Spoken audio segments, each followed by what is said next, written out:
Story 1. Back when I first started ages ago, a woman called in and said, "My mouse isn't working." I asked her if it was wired or wireless. "I don't know." "Why would I know that?" "What do you mean? Is it wired or not? Is there a wire on it?" I said, "I don't know. This isn't my job to know. It's yours." So I asked her if she picked it up and walked away, how far would she get? I was the one that got in trouble. Story 2. Big company, a couple of hundred users, each with their own network drive in a hot desking scenario, so they could access their documents no matter where they were in the call center or the rest of the building. The server that housed the home drives, as we called them, was running low on disk space, so we sent out emails to everyone saying the shared drives were for work documents only, and that we could see images, music files, video files, etc., and that these should be deleted if not work-related. Fast forward a few weeks, and the disk usage has gone down but is still really close to full, so the lowest paid member of staff, me, was tasked to find the worst culprits and report back on what the largest content in their drive was. The very first person I checked had a huge drive, most were under 500 megabytes, but this was tens of gigabytes. Sorted by size, a 2 gigabyte plus video file, named totally randomly with numbers, like 938290843200834. Opened it, child pornography. The subsequent police-led chaos was not what I needed to be involved in at 19 years old. Story 3. Drive to an office for emergency on-call service. Charging the client $400 an hour to plug the power back into a switch that their cleaning staff had knocked loose. Story 4. Got called to investigate unplugging a laptop that had viruses detected on it. When I arrived, this laptop was in the open with the login information taped to the desk. This laptop was given local administrator privileges by someone before my time for some application. This was in an office area that was always unlocked and 10 steps from the entrance of the building. No one was in the office as they went home early, including management. On a laptop filled with everyone's information, social security numbers, names, addresses, and more, LimeWire, games, pornography, and more. The two who worked on this laptop just used it like their personal laptop with occasional work being done on it. The laptop was promptly disconnected from the network, confiscated, and returned for analysis. Yes, there was spyware, and we don't know how much personal information got out. This was reported to higher management. The two who used it disappeared quickly and quietly after that. Story 5. Walked all the way across campus in the Florida heat just to tell a doctoral professor that the reason their monitor kept turning off every few seconds was because the computer was, in fact, turned off. Then got yelled at for her classroom not being ready for her when she came in. Also was told to make sure these projectors aren't in the building by the end of day. Don't care where they go, just that they aren't here tomorrow by my boss. It was more expensive to buy new bulbs for them than to just buy new ones, so that's how I ended up with 5 projectors that lasted years. Story 6. My husband does not work in information technology, but he should. He worked on a facilities team at an expensive private school, and one day got a ticket to remove or trash a 75-inch television. He approached the head of the information technology department asking why he needed to trash it when he had just installed it brand new. The head of information technology told him it won't stop shutting off. My husband loaded it into the work van and dropped it at our house instead. Later he came home, plugged it in, and turned off the 10-minute automatic power-off timer. We got a fancy television for free. Story 7. Explained to the chief technology officer that having the production server and its backup server situated next to each other may save costs by eliminating the need for 2 data centers.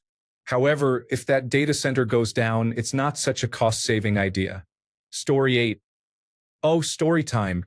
Let's name my colleague Mike. It's not his real name, for reasons that will become obvious. Mike was our top help desk guy, always happy to help out and guide you through your problem until it was fixed. In the decade I've worked here, I've never seen him get angry at a client. One day, Mike receives a ticket from the vice president of our company. The vice president claims she can no longer log into the system and requests help. Of course, Mike hurries up to her office because that's a pretty big problem, especially for a vice president. When he gets to the office, he sees that the vice president is able to log in. But the system is now demanding she sets up 2-factor authentication. Mike is not surprised by this. Two-factor authentication has recently gone from a suggestion to a requirement. So, he figures she has difficulties with setting it up and starts explaining how to pair her phone and how everything works. But no, the vice president knows what two-factor authentication is and how it works. She just doesn't want it. She demands Mike make it go away. Mike is confused but declines. Two-factor authentication has become mandatory, like I said, and he can't simply make it go away. So he explains again that it's required and that she, as vice president, is especially crucial to set it up properly. Even the chief executive officer has it set up and has been using it since it was first introduced. But the vice president is adamant. She demands an exception and demands it now. But Mike refuses again, mostly because he literally does not have the power to do what she asks, even if he wanted to. So the vice president takes the next logical step. She calls up the chief technology officer. The chief technology officer is absolutely baffled. All he was told by the vice president is that Mike is refusing to help her, and he knows that Mike is our top help desk guy. He wouldn't just randomly refuse help. He marches up to the vice president's office to get the finer details. After about 15 seconds of explaining, he instantly sides with Mike and tells the vice president that she's out of luck and that two-factor authentication is mandatory. No exceptions. Probably realizing she can't just bully the chief technology officer into submission, she finally relents and agrees to set up the two-factor authentication. Mike quickly helps her through, and 5 minutes later they're out of the office. A few hours later, Mike is called by one of the vice president's assistants. None of them can log in anymore, they claim. Mike goes back up and guesses they probably are also confused by the now mandatory two-factor authentication. And in a way, they were, as it turns out. They couldn't log in anymore because they were logging in with the vice president's account. A bit of questioning later, and the truth comes out. The vice president has simply been giving out her username and password to her entire team, about 20 people, so they can do her work for her. That's why she was so adamant about not setting up two-factor authentication. With two-factor authentication enabled, her team can now no longer simply log in to her account. She now has to constantly go around and hand out her two-factor authentication token, or, God forbid, do her own work. Mike raises this obvious security concern with his manager, who, according to rumors, facepalms and immediately escalates the issue. Higher and higher it goes, with facepalms all the way, until it comes back to the chief technology officer, who facepalms the hardest and mutters, "Of course, she did." He schedules an urgent cybersecurity training for her, which she declines. The chief technology officer calls her office and explains in quite certain words that this training is not optional, and she is expected to be there. Last I heard, she did show up and still has two-factor authentication enabled. Story 9. My colleague received a call from a customer who was a pastor, as he needed help with his computer. It was a weekend, and my colleague knew his machine name, so he remotely logged onto it while he simultaneously started calling him. The screen loaded, and it was playing inappropriate content on his work computer in the church. Needless to say, it was awkward as the pastor answered the call a few seconds later. Story 10. I worked at a computer repair store for a while out of college. One time, a guy brought in a personal computer and said that he had a virus on it after looking at adult content. He was very explicit about his use and said that he kind of has a problem. I didn't think much of it because we see that stuff all the time. I took his desktop in, put it away, and didn't think about it again. Fast forward about a day later, we get to his personal computer in the queue and I start it up on our bench, which is open for people to see us work. A new customer comes in and we start talking about her problem. All of a sudden, I hear intense sounds and turn around to see that the guy has a 2-minute screensaver that somehow plays through dozens of extremely explicit content in rapid succession. In a brief flash, the lady and I look at each other, and I look back to see explicit content. I ran over, pulled the plug, and apologized profusely to the lady.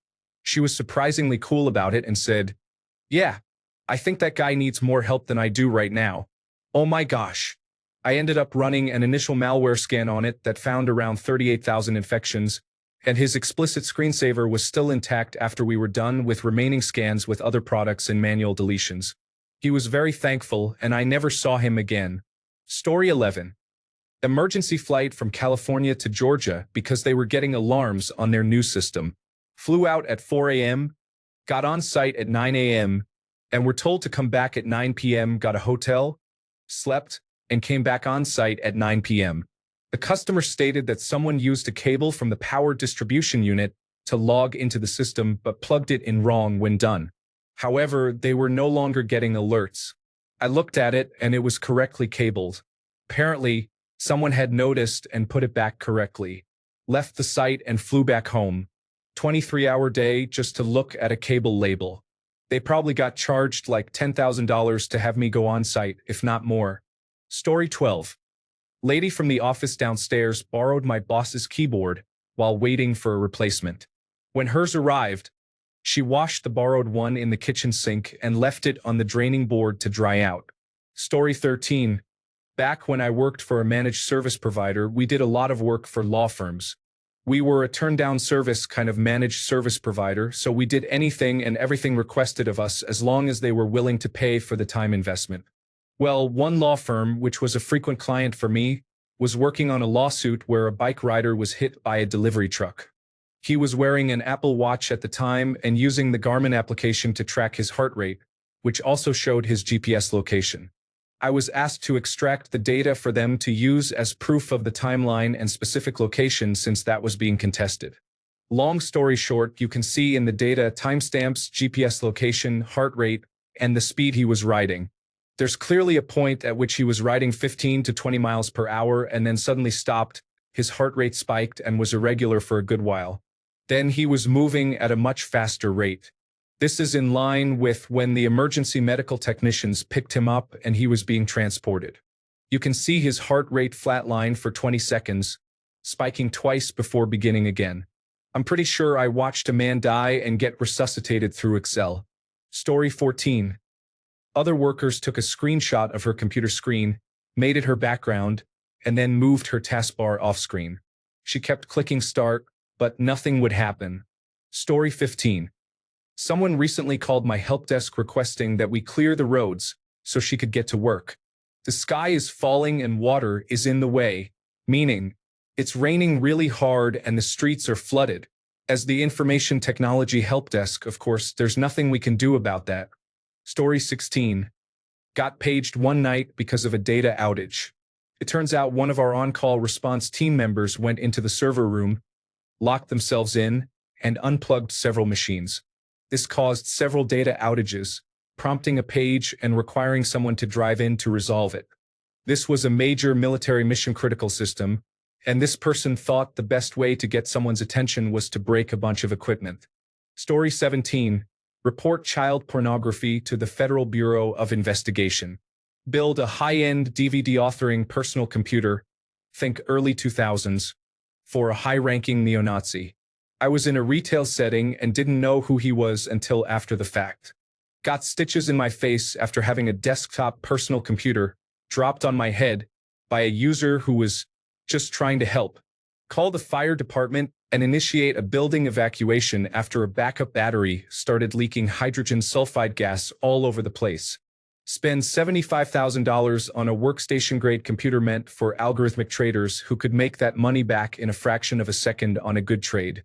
Caught the vice president of human resources watching some, let's call it legally questionable pornography at work because his headphones weren't working and he called for support before closing the pornography tabs. Give sworn testimony during a business fraud case regarding the chain of custody of information technology equipment. I spent 2 weeks evaluating the temperature output of various monitors because one high-maintenance user insisted that his monitors made his desk 1 to 2 degrees warmer than his neighbors, and he couldn't possibly be expected to work in those conditions. We got to throw a half-dozen servers off a roof. The servers were powering an old legacy system that everyone hated, and we finally got rid of it. Story 18. We implemented content blocking for websites, stuff like pornography, drugs, alcohol, etc., to only have to unblock pornography for said construction client because the CEO liked to engage in inappropriate behavior in his office. Story 19.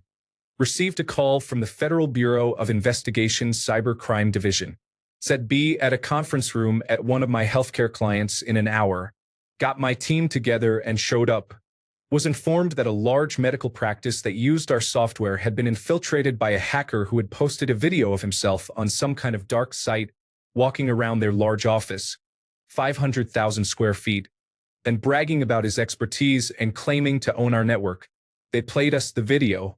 He was employed there as the night security guard. We quickly saw that he did not gain access to our network. They informed us that he had given his notice and his last day would be Thursday. He has posted a bunch of threats to the dark site about what would happen that next holiday weekend after he was gone. It did turn out that he had gained access to the network of the surgery center in the same building, and he has used that access to remotely disable the heating, ventilation, and air conditioning system for hours at a time during surgical procedures. On his last day, the Federal Bureau of Investigation rolled up at night, waited for the older security guard to leave the building to patrol the parking garage, then knocked out all power and lights to the big building, locked all the doors, pulled up in about 8 black vans. About 30 guys with submachine guns jumped out, swept the building, arrested him, and quickly left. We were counseled to shut down the network for a week in case he had planted time bombs to be triggered near the 4th of July. We did. Turns out he had a young wife and 2 kids. Was offered a plea deal for 3 years in prison. Decided to go to trial. I was a witness. He was sentenced to 11 years. A twist. The pastor at his church testified as a character witness. Said he had never had an issue with him. Turns out the Federal Bureau of Investigation had hacked the church computers with a warrant and found that he had been fired as the IT guy at the church. Pastor was charged with perjury and sentenced to prison too.